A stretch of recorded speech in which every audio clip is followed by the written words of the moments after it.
is a technical analyst on our 34th floor.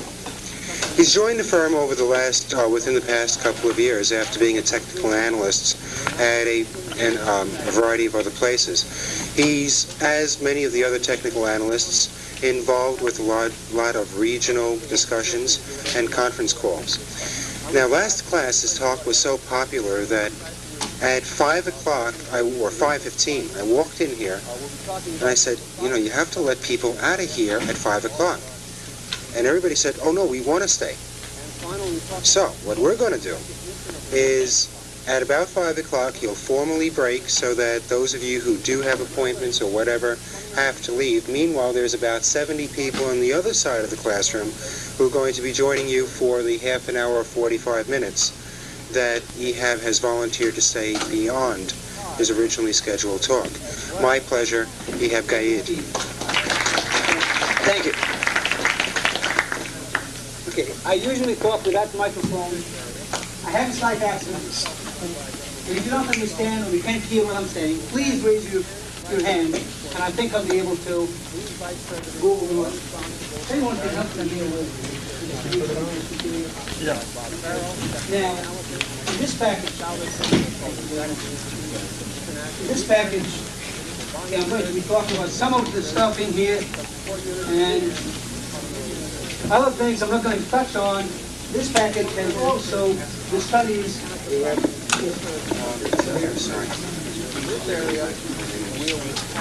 Oh, okay. And won't come out unless they take it to the other side. Unless this is directly into the system. Fine. Okay. Can you hear me now? Okay. I want to hear my voice in the other room. Okay, good. Okay, now down here in the training school, you take a lot of lectures about selling. This is the major function that you're going to be doing for the corporation, for Merrill Lynch. And you get a couple of sessions, or maybe 3, about market analysis. This is an extremely important thing, independent, okay, of the job. You have, as an account executive, as a money manager, to be able to tell where the trend is going. Is that stock, is the market going up, going down, going sideways? What's happening? Okay?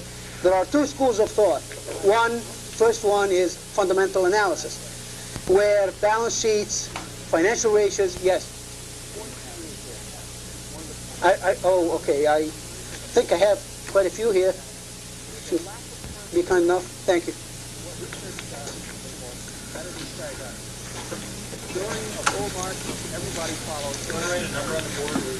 Yes, sir. I'm going to get into that. Believe me, you're not going to get out of here before you'll be completely guaranteed satisfied. Okay? I'm going to give you some golden rules, what we call golden rules in technical analysis, things that are very simple. It's very, very difficult for all of you, and you will experience that, to really go through all the material, all the published data about companies and fundamentals, and study each and every stock, and how many can you study? Okay, that's where technical analysis really has a lead. Okay, it's simple. Okay, it's not infallible, and nothing is. Okay, in the stock market, nothing is 100% assured. Okay, you always have, once in a while, the judgment fails us, and we can't fight that. Okay, now my name is Ehab Gayed. How do you do? Yeah. Ehab Gayed. My telephone number, please write it down, 637-8092, and please do not forget that we are in New York, 212. Okay. Now, the best recommended books, because I get this question so often, are the following, 2 of the best.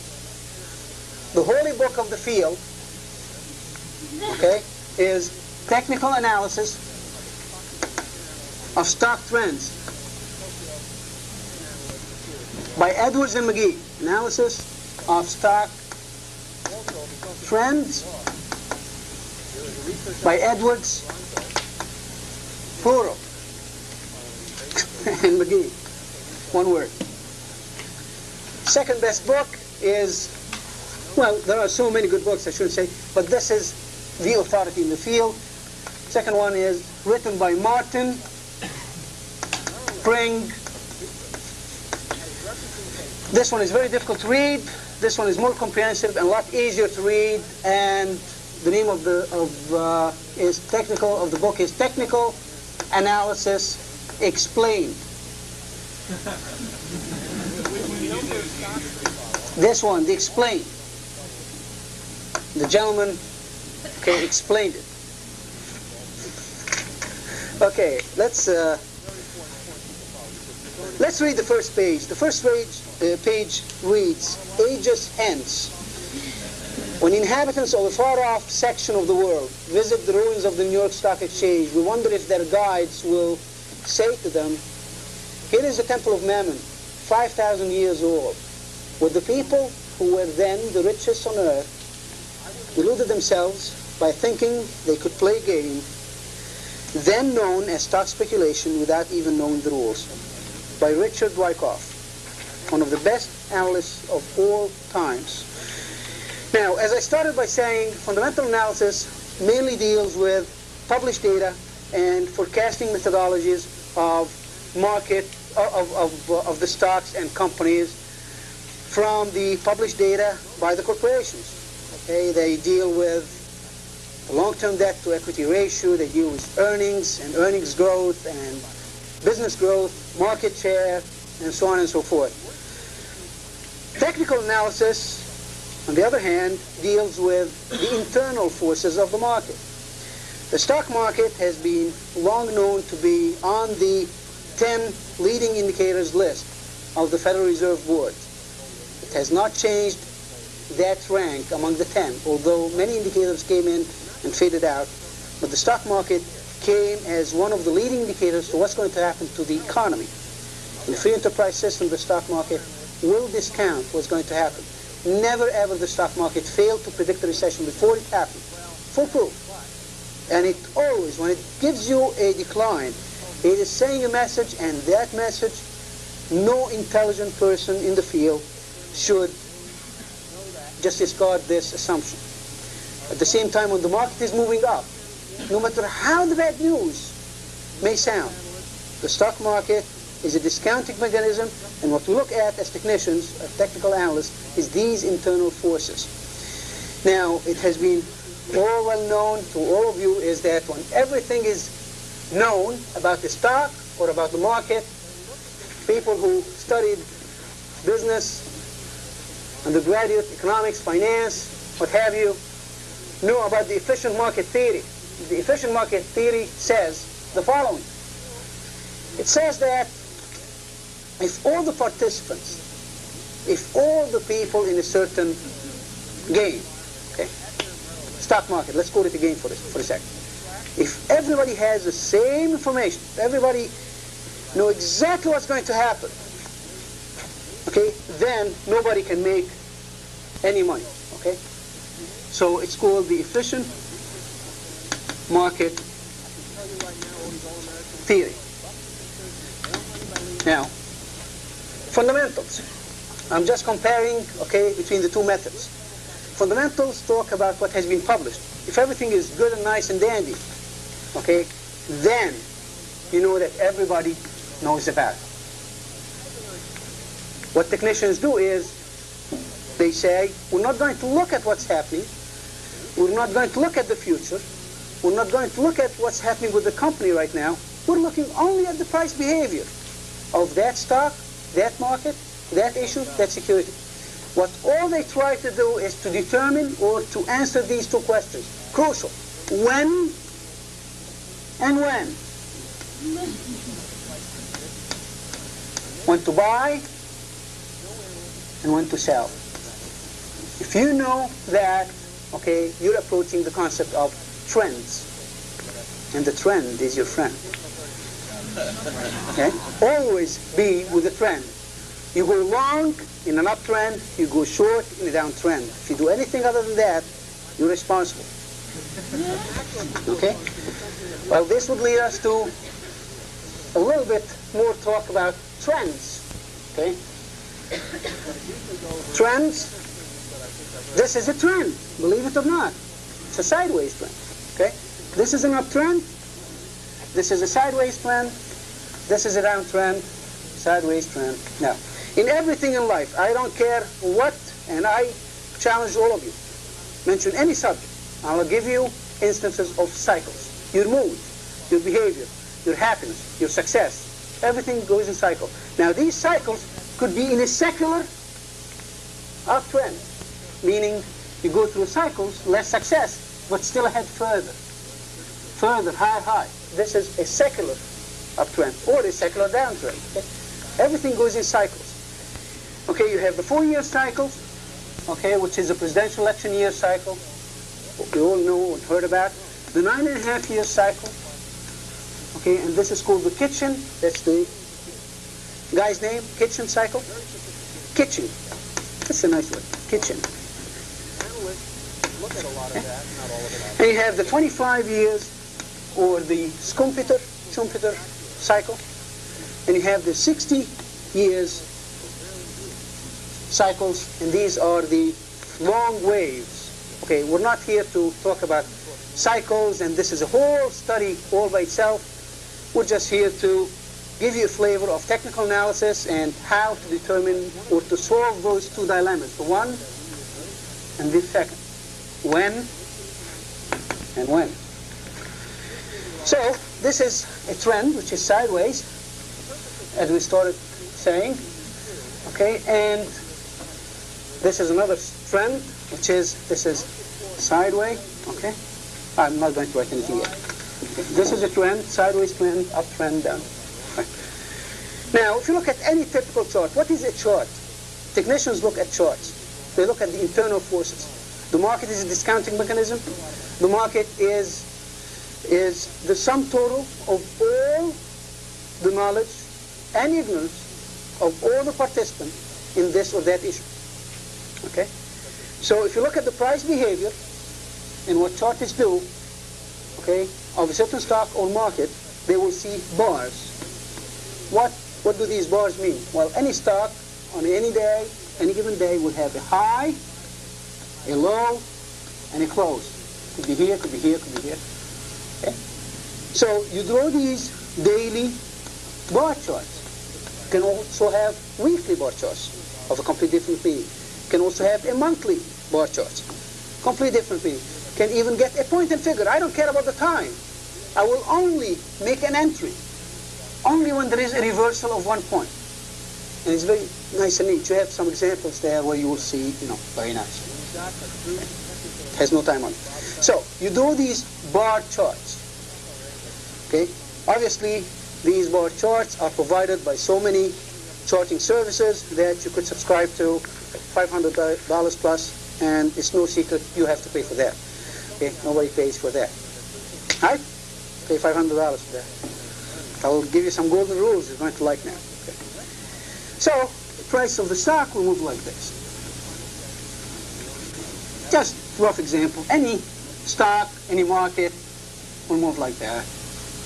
Let's go for a couple of seconds over the psychology that prevails while all this is happening. It's a random thing that I have drawn, and all what we're trying to identify is the trend, which is your friend. Okay.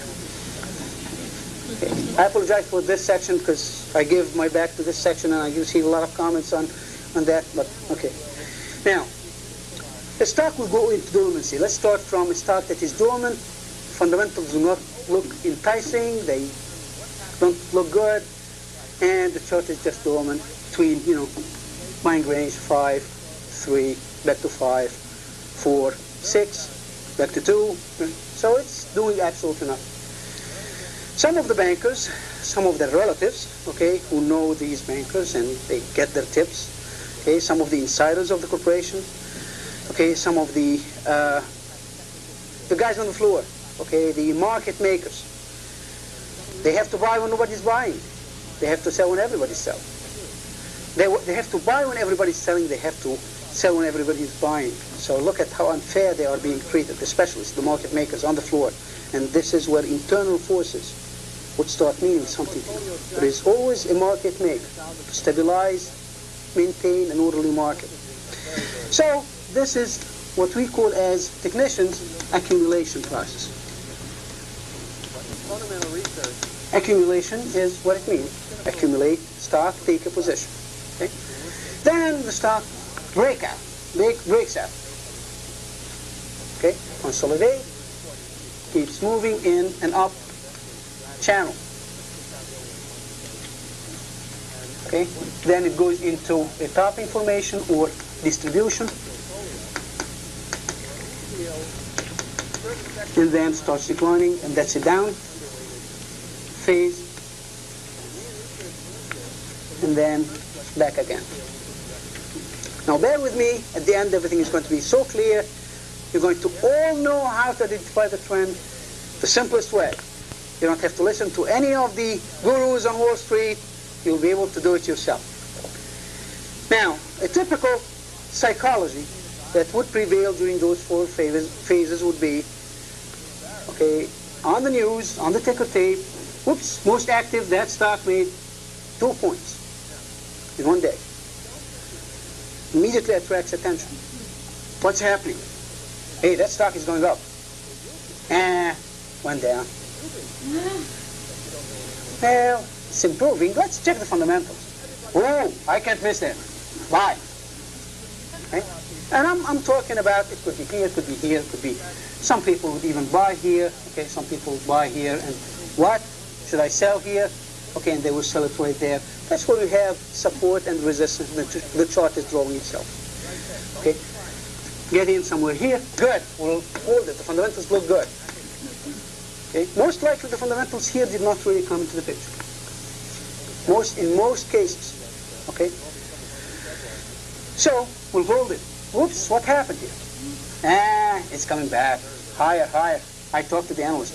What the hell is happening here? That was a whip. Okay, well, I'm not going to get scared. I'm not chicken. What is this? I'm even now. Should I get out? No, I'm at a loss now. What the hell is happening here? Oops. Okay, I pray God. Well, I'm going to stay. I'm going to be an investor. Okay? Then that process of accumulation could take a few years. Okay, a person who was in the range, let's say 35 years old, he or she, okay, your interest in life different. You didn't have children, you got children, children went to school, went to universities, and that thing is still damn it down. So yourself. When those people start selling, when that whole distribution process, and not only the people who bought here, I mean some people bought here and they got greedy. No, we still have a filter. Well, I'm breaking even, I'm losing. Well, I'll stay. Those who bought here, well, it will come back. You know, it will come back. I bought so cheap. Okay. And those who bought here, round trip. And sometimes more. Okay? So you look at all these combinations of in and out, okay, and now how would the fundamental curve, I'm just trying to speculate. It doesn't have to be an exact thing. How would the fundamentals look if you applied the goodness or the badness of the fundamentals on that chart? Fundamentals would lag. Again, efficient market theory. If everybody knows the good news, okay, nobody can make money on that situation. Okay, so the fundamentals most likely would be, well, this is coming from up, remember, okay, and this could be a few years or a few months, okay. Fundamentals would be something like that. Okay? A little bit lagging. That's why the market is a discounting mechanism. That's why all these internal forces of those who get the news or the tips or the banker who knew that chairman of the board and the plans, who's calling the VP of finance, VP of marketing, ta-ta-ta, let's push, let's acquire this company, and the whole fundamentals improve, but the price has discounted that whole move, or a big part of it. Okay? Now, accumulation, up phase, distribution, down phase. Now, talked about that. These are the trends. When to buy and when to sell. I didn't get to that point yet. I'm starting with the trends. And the trend is your friend. All right. Okay, good. Always remember that. Okay, you are with the right trend, with the right flow, okay, you'll survive. Even if you buy a little bit on a blip, even if you buy on an up day, a big extended position, still, as long as you are with the trend, you have some kind of indication that it will go still higher. It will go your way. You will not lose. The problem will come on one of these blips. You say, oops, it's starting now, the reverse trend. Okay? And you get in, you ride it low. A lot of people buy on decline. It's a very wise strategy. But you buy on decline with the trend intact, up. Okay? How can you determine, locate the trend? Give me just one more minute. I'll get to that. Okay, then you get to technical analysis as a school. We talked about trends and technical analysis. You have two approaches. And by the way, many of these things that I'm saying are not in my notes. These notes are just words here and there, keywords to remind you of what some of the things that have been said here. There is no replacement to personal attention. Wake up, it's 5 o'clock. Okay. No, it's 4:30. Top-down approach. Top-down approach.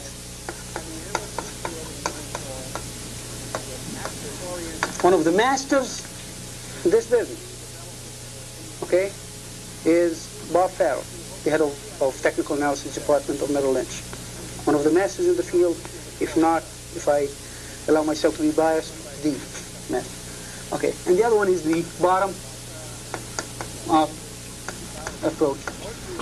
I'm mentioning this because I take notice of some of the questions, like last class, okay, I received a question from a gentleman who said, who would you suggest, okay, that I subscribe to? Marty Zweig or Stan Weinstein? And they're all technicians, by the way. I mean, this is just an observation. Most of these gurus are technicians. Marty Zweig teaches in one of the universities finance classes, fundamentals. But when he does his market timing, he talks about momentum, sentiment, technical, timing, when and when. Okay? Now, what is the top-down approach is what the market is going to do. Okay, I assume that the stock will do the same. Okay, so if the market is going up, so this deals with the market. This section, market, top-down approach. This one is the bottom-up approach, which is stocks, individual stocks. Okay, bottom-up approach. Okay, you look at, and once you have written this down, it's not in the things. You may be missing something. I'm telling you. Okay. Now, let's get to the top-down approach. What is the top-down approach? You look at what we call market indicators. Top-down approach. Sounds like a drug, TDA. Okay, and you have mainly 3 areas.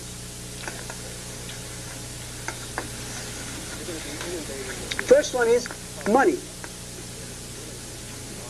Money matters. Second is momentum. Third is sentiment, psychology. Okay? Now let's talk about the first one. While keeping your eyes on the stock market, don't only look at the Dow Jones. The Dow Jones is only 30 companies. Look at the S&P 500, because this is 500 stocks. Now, before I get into that, and if you have a couple of minutes, I think we have a couple of minutes, we're ahead of the time. How did it come about, those Dow Jones, and what did it come from, and all these things? Well, back in the early 1900s, the editor, okay, of the Wall Street Journal, his name was Charles H. Dow, got together with his assistant, Dick C. Jones, and they studied trends. What they said was, it has been noticed that these cycles move or flow, okay, together. And at certain junctures, the markets will move up and everything will go up with it. Okay, at other junctures, the market will go down and everything will go down with it. The cycles. So they said, let's index that. Okay? Back then there were about 18 companies, okay, and I'm not sure, don't quote me on that. Don't quote me on that on the machine, okay? 18 companies, and what they simply did was they added the price of the 18 companies, okay, and divided them by 18. That's a linear indexation. You can have a weighted indexation where you can factor in the number of shares or the capitalization of each and every company. Okay? So they created this index, which is the Dow Jones DJIA, Dow Jones Industrial Average. That's where it came from. After that initial invention or creation, other analysts came along and said, well, let me go for the Standard & Poor's 500. S&P was credited for the 500 and 400. Okay, the 400 are the 400 industrials, and you add to these some utilities and transportation. You can also index Dow Jones Transportation, DJTA, or DJTA, and so on and so forth. And you see the relations of these markets. If one of the markets is going down while the other market is going up, this is what we call, okay, divergence. So this is one of the things you have to get a feel of. Another thing that you have to watch as far as markets is the bond market. Golden rule number one. Never ever the stock market went up while the bond market was down. Never ever in history you will not see it. Okay? Never ever the stock market went down while the bond market was moving up. Okay? Why is that? What is the bond market? Well, the bond market is very sensitive to interest rates. Okay.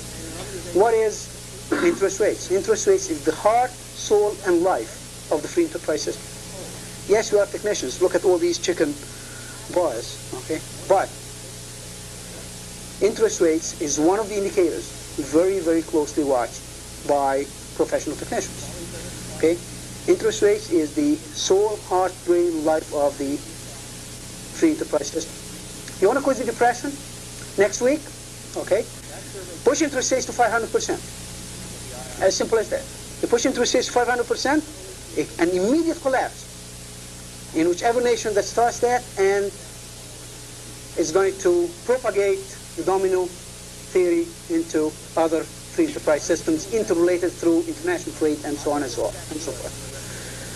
You want to cause tremendous boom. Market will just 5,000%. 5,000. Dow Jones will go 5,000. Lower interest rates to minus 25, which means we'll give you 25% if you borrow from us. But that will be at the expense of inflation. Okay? So interest rates extremely important. As a matter of fact, if you look at the interrelation of the three markets, interest rates, bonds, and stocks, okay, you will see that this is interest rates. Okay? This is the bond market. As the interest rates are declining, bond market starts moving up. Okay? And the stock market will take its lead from the bond market and will be a little bit lagging effect. Always, this chart, by the way, is in the package. So always keep your eye on all these averages.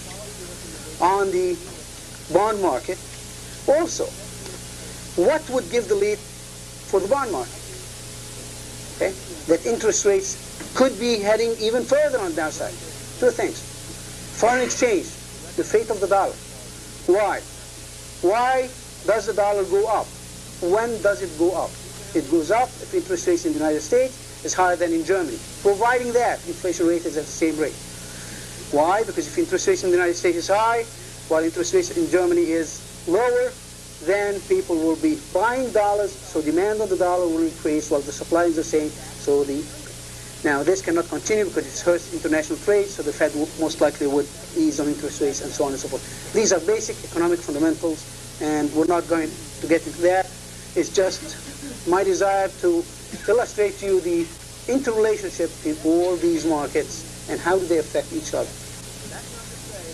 So you watch all these markets. Interest rates, money, and the bond market, okay, and the foreign exchange. Momentum. Some of the momentum indicators, okay, are even reported on your page. Which page? My page? Which page? Well, I have the Cotron on my desk. How can I get it?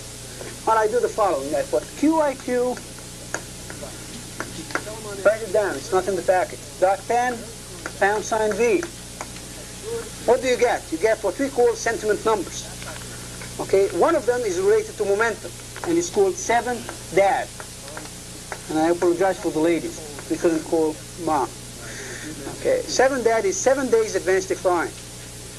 What some of the technicians said or thought about, and they thought about a lot of indicators, that will indicate the trend of the market. Remember, when, trend. Golden rule number 1, bond market never ever contradicts the stock market. Always in sync. Okay, if the bond market starts moving up and the bond market is declining, if the bond market is moving up and the stock market is declining, you know that that decline is reaching. Okay. You have how many components? During any single day, you have advancing stock, you have declining stocks, and you have unchanged stocks. Can anyone see me here? Okay. Advancing stocks is the number of advanced, declining stocks the number of declines. Okay. You take the differential, which is advanced minus decline, okay, and you get a certain number. Okay. Now, if this number is positive, you know that the number of advances are exceeding the number of declines. This means that this market is tempted to move up. You don't have a declining market. If the Dow Jones is down 20 points, minus 20, and the advanced decline is positive, the number of advances is 600, let's say fictitiously, okay, or 800 in today's versus 600. This market does not look bad as that Dow Jones is trying to fool us. The majority of stocks went up. Okay? Well, technicians did the following. They said, well, let me take that advance minus decline, okay, for 5 days. Take 5 readings and divide by 5. And we'll get something called an oscillator. Okay? You can apply it on 5 days. You can apply it on 7 days. Advance, decline, and that becomes the 7 dad. And they go from overbought, oversold. Parameters. You want to take that down? When the 7 days advanced decline is minus 1.5 or lower, that's what we call oversold, and it means that the decline is tempted to stop. When it's plus 1.5 or higher, we say that that's overbought and that advance is tempted to reach a wall. Now, in strong bull markets, an overbought condition could continue to be overbought even further. An oversold condition could get even more oversold in a declining market. Now, this you get on the QIQ.10 V. You can also get the 5 days advanced decline, okay, through other channels like Trendline. You can get the 10 days advanced decline oscillator through daily graph. Okay, these are other charting services, and they include them in the package. Okay, and they move from overbought, oversold, overbought. Now, what are the extremes of these? Extremes of these are minus 2.4, and that usually is a solid bottom. If it's more, I mean more negative than 2.4, the 7 days advanced decline on your Quatron device, that's a very solid bottom. You do not expect the market to just jump right ahead, but the bottom is within reach. You know that the momentum on downside has been controlled, or is reaching the oversold controlled level. By the same token, if this one reaches plus 2.4 or higher, that's also overbought. However, in the bull market that we have seen, August 1982, the initial thrust was plus 3. Okay? Now, this is one example of the momentum. What other momentum things do we look at? How about this? The U, unchanged stocks. On any typical day, we said advance, decline, a number of stocks unchanged. If the market is zooming day after day, 20, plus 15, plus 13, plus 25, and the number of unchanged is increasing, what does this mean? It means that more stocks are hesitating to move with the market. So this is a phony. The momentum is not there. To the same token, if you have minus 20, minus 19, minus 16, minus 35, record day on decline, and the unchanged keeps rising, what does it mean? It means that a lot of stocks are hesitating to decline. So the momentum is not there for a decline. You know that you're reaching some kind of a bottom. Okay? Intermediate, short. So these are the interpretation of these two. What other things do we look at as far as momentum? I'm going to get in just 1 second into the moving average type of things. Okay, the relation of the 30 days advanced decline to the price of the stock. Just take it for granted. I'm going to go through moving averages and what they mean and things like that. And this is the promised thing that I'm going to give you, which is to be able to determine what the trend is, okay, without any help. Now, by the way, I should mention something. We do give conference calls from our department to each and every office of Merrill Lynch. We confer with you once a week. If you don't know your market analyst and when the conference call is, please go back, ask the manager of the office, he or she, to tell you when is the conference call with the market analysis department. During these conference calls, we give the long-term trend direction, the short-term trend direction, okay, some observations from the technical side point of view, and also give you specific recommendations as to groups to buy, stocks to buy, and stocks to sell and groups to sell. Also, there will be, at the end of each conference call, some time where you can exchange questions with us. What's happening with Federal Express or IBM, and tell you, well, it's consolidating, support is there, intermediate term is positive, short term could possibly dip towards that. The moving average is moving higher, whatever connotation that, or whatever terminology we're going to be using. So take advantage of that, because that's what our department is. Hi. Okay. Why are you smiling? Oh, you like it? Very good. Okay. All right. Okay. Now, let's go back to momentum. So the relation of the 30 days moving average, okay, to the price, again, it gets into oversold and overbought territories, okay? And just keeping this indicator, okay, myself, during this decline, last 4 weeks, okay, that indicator got more oversold than the October 1979 massacre, February, March of 1980 massacre, and September of 1981, which was the worst massacres, okay, in the recent history, last few years. It did not quite go to the extremes of the 1978 massacres, but it is screaming oversold. It is saying that the worst has been seen, at least as far as this indicator. Again, repeat, it's not a perfect science. It's one of an overall picture that you look at. Okay, it's no single indicator will be taken, okay, as foolproof. Okay, and technical analysis, the weakest point of technical analysis is judgment. If you make the wrong judgment, it's a double-edged sword. Okay, if you misinterpret the trend or the message, okay, that's where fundamentals will be more superior, because you know that these are published data, okay, according to the disclosure regulations of the SEC. Okay, so these are the momentum things. Okay, we also look at the psychology in the marketplace, sentiments. Sentiments, when the majority is bullish, okay, most likely the market will decline. When the majority is bearish, most likely the market will advance. Why is that? Again, it falls within the realm of the efficient market theory. Okay, the market always sees ahead, does not hear the news now. Back in 1982, right at the bottom, the deficit on the news every day. Okay, the decline in industrial production, all these things, and the market just kept moving up. Everybody said it's a flash.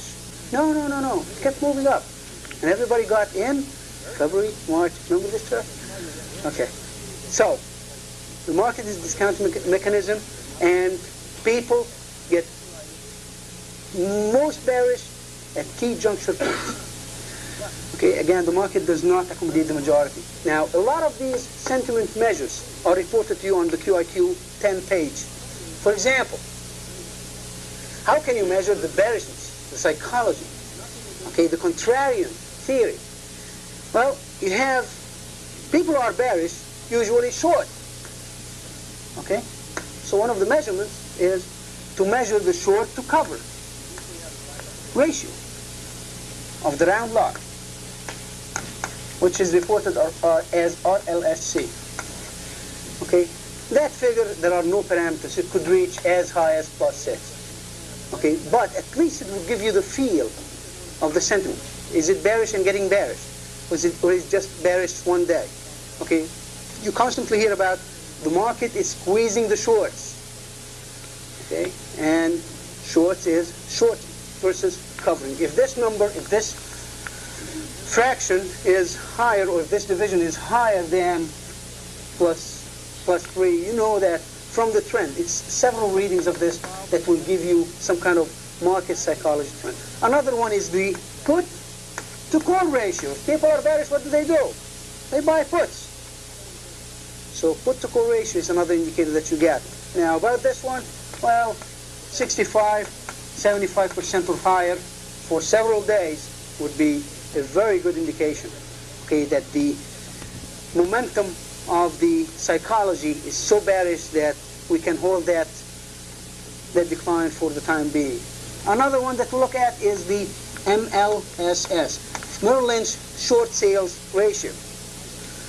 Merrill Lynch is the largest firm on the street, okay, and we believe that the clientele of Merrill Lynch is so big that it warrants paying attention to it. So we can measure the short sales from the Merrill Lynch data, and Merrill Lynch short sales ratio gets reported to you if on a weekly basis it gets to 0.2 or higher, meaning 0.25 or 0.3. That's a very solid bottom. Yes? This, again, I'm in the market analysis. I'm in the top-down approach. You're trying to feel what the general market is going. The general market is going, okay, taking its lead from this. You said the advanced decline before, you were looking at absolute numbers plus or minus 0. Mm-hmm. Are we looking at the numbers here plus or minus 0, or are we looking at trend in the numbers in terms of whether they're... Trend in numbers, but this one happened to be 0.2 or higher is very, very solid bottom. Especially on a weekly basis. If you get it a couple of weeks in a row, it's a very solid bottom. Yes, yes. What we have done is just take this indicator, plot it against the Dow. See at each bottom, which one confirmed which, this one, all the time. Yes, yes, yes, yes. Bottom. Bottom. All right. Okay, bottom. B-O. Okay, fine. Now, so these are the sentiments. This way you can get a feel of the market psychology. Is it bearish? Like, for example, last week you saw the first time, hey, what the hell is happening with the bull market? On the front page of the Barron's. So people are getting, you're hearing a lot of very famous analysts talking about the bear market. Okay? You're getting into the budget deficit, which was with us for the last 3 years. But only suddenly, let's find the reason. Okay? So, this is developing now. It doesn't mean that once you start hearing that, okay, that, no, but it will mean that, you know, we're getting there. If you're not looking for the last point, and I don't believe you should, okay, you're very close to that bottom. Even if it's 20, 40 points away, still, you're buying a trend, okay? Now, we'll look at all these things and try to determine if the market is going up, going down, going sideways, okay? Once we have determined that, we say, well, if the market is going up, buy. Okay? That's the top-down approach. That's what most people go by. They say, what's happening with Dow Jones? Dow Jones is up 20 points. So why is my stock down? That's when you get into the bottom-up approach. Bottom-up approach says, I don't care what the market is going to do. If my stock is doing fine, I don't buy the averages. I'm buying a certain stock. Okay? So, this is where the second and best golden rule that you can learn, okay, from this session comes. Now, hear me well, I know it's 5 o'clock, we have all had lunch, it's heavy, but please. Okay. Now, we go back to our daily chart, okay, and let's say it goes like this. I mean, our monthly, over a period of time, okay, and what we talked about. Okay. What technicians did was that they said, well, fine, this is a lot of, confusion. How can I get, any kind of lead of trends from all these jiggles, okay? It's just too hard. Let me add up the price for the last 200 days. We add the price for 200 days and divide it by 200. Fine. And superimpose the two charts, one on each other. They will get something like that.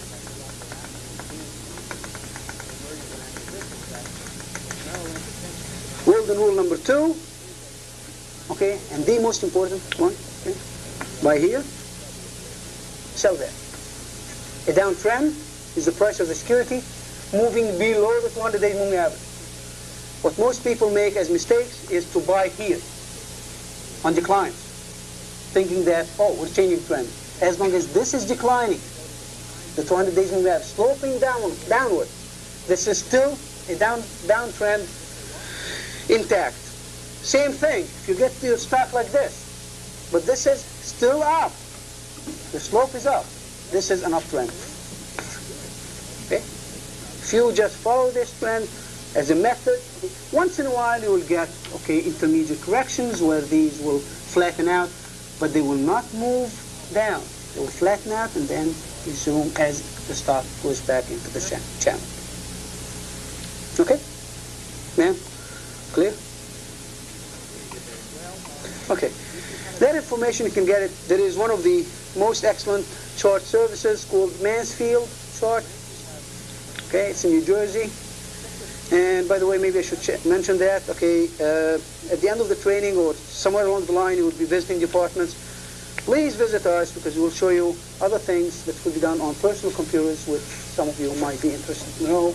Plus, we may be able to elaborate a little bit more on formations, triangles, head and shoulders, and show it to you as it's happening on IBM chart, on any chart. I mean, up till today, as it's happening today, will prove that these formations do work sometimes. Now, what you have to watch for is not only the crossing. I mean, here during this period, you will see the price of the stock fluctuating back and forth. You will see it going first horizontal, tilting upward, horizontal, downward. You have to keep your eye on that moving average. When it starts moving horizontal, it's a weakening of the momentum. I'll get to your question in a second. When you're seeing starting definitively, especially the 200 days is very, very, very reliable when it comes to trends of few months at least duration. If you want to go for shorter term type of trends, okay, there are other moving averages included in the Mansfield chart where you will see the 50 days moving average. Now, you would expect the 50 days moving average to be moving more choppy, okay? And the 50 days moving average would be moving closer to the price, so it's above the 200 days moving average and uptrend, below it. When the two moving averages cross, that's another buying signal. But you only buy when that 200 days is tilting upward. Okay? With this rule, you really it's really simplifying the whole science into 2 words, and it is quite reliable. You will not be able to call the terms like the high professionals who look at also other things like unbalanced volume, relative strength, comparing groups to stocks, stocks to groups, groups to groups, groups to stocks, stocks to averages, averages to stocks. Okay, all these combinations of, it's a matrix, big, big matrix, and this is for the full time. You really need to concentrate on the selling. All you want to be in is the right trend. Now, before I get part of your package, I'm going to finish in 2 seconds, in two minutes. Just give me 2 minutes. Any questions? Do you have any questions? Yes. I just have one question. I was doing some reading, and it seemed that the general consensus among analysts is not selling enough trend both commodities and stocks. Are there any specific indicators in the stock market which go against that theory of selling enough? To sell enough trend? Right, or do you always, It's very difficult. you always assume that there will be uptrend and go with it? I believe it should be with the trend. One of the indicators, thank you for this question, one of the indicators that we look at is the percentage of services bearish. Wait a second. You're telling us now that you are going even against the professionals? That if the percentage of analysts who are bearish is too big, this means that the market is going to turn? Yes. Why? Because analysts are trend watchers. Okay? Many of them fail to recognize key juncture points. That's all you have to identify. In a stock, in the commodity, in a market, is these key points. They have characteristics, believe it or not. Bottoms do have characteristics, especially major key juncture points. Major cyclical lows, major cyclical highs. Okay? And that's where many of the analysts, for some reason or another, okay, fail to. Yes? the 200-day moving average, I understand the time the buyers when it's going up, the time the selling goes down. Does that also coincide where it crosses over the price average? Yes, definitely. When they cross here, that's the selling. But if they cross while that one is sloping still upward, this could be a wick. You stay with the trend. Okay? Any other question? Okay, let's move very quickly and I'll open the door for questions.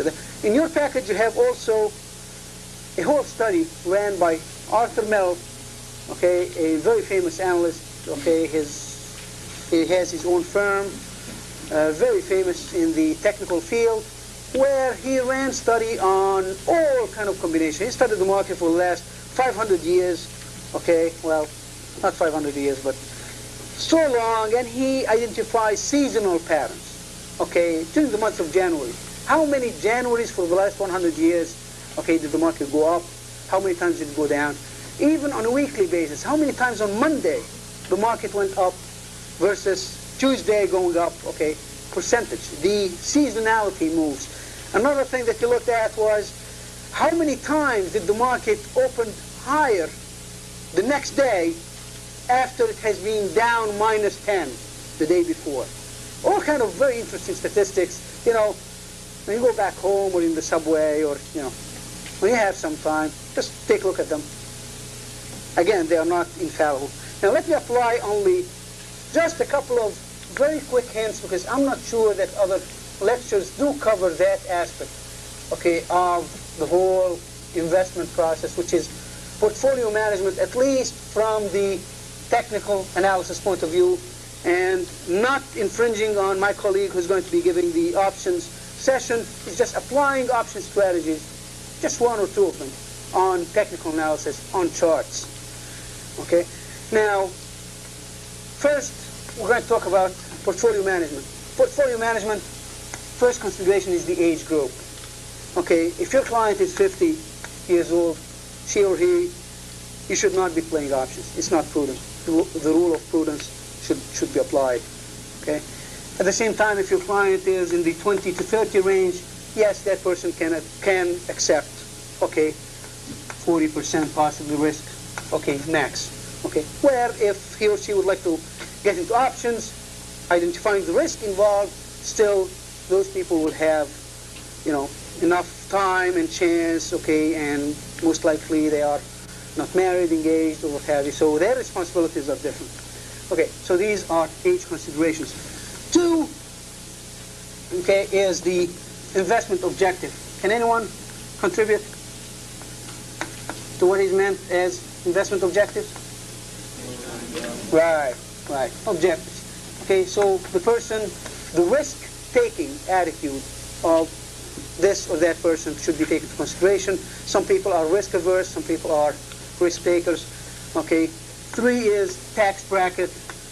Okay, and by no means I mean to talk about taxes, but tax bracket. Okay, you want to, you don't want to trade for an account which is $500,000 or more. Okay, because it's too heavy to trade with. Okay, you want to position part of it. Okay, for the long term, especially for the tax bracket. Okay, 80% net. Okay, gain for the long term versus more than 50% depending upon the state and city local taxes. You can reach in short-term capital gains up to 70%. In New York, it's in this area for very high. So tax bracket should be dealt with in conjunction with the size of the account. Now let's get into a trick. Gave you 2 golden rules and a trick. Okay, the trick is, okay, we said this is a trend. Well, Ehab, what you said was right. The moving average started tilting, and that thing kept moving up. Very good. So I bought it here. Still moving up. The trend is up. Very nice. Bought it at 35. Okay. Now, I saw this. 45. Blip. Sometimes, all the time, you'll see that on the charts. Okay. Sudden move. Tap, tap, tap, tap. Close 45. Just give me 2 minutes. Yes. It's not going to be continuation. It's going to be an open session for questions for anyone, any person who has any question. Right? Okay, just 2 minutes and I'll open the door. Fine. Now, So you bought at 35, that stock is optionable. Okay, what I would do, okay, is that stock has run too fast, too far. Now apply this to Coleco. Okay? What you do immediately is you write the covered calls on the 45. What's wrong? What's wrong with that? You bought it at 35. They want to take it from you at 45. God bless. Take it. Okay? You go for the furthest away contracts. You get the heftiest premium you can get. Okay? And you take that premium, which is not coming from your pocket, and you buy the puts right in it. You are guaranteed 45, even if the stock goes to $6. God bless you all. Those of you who want to stay, it's going to be an open session, and please visit us on the 34th floor.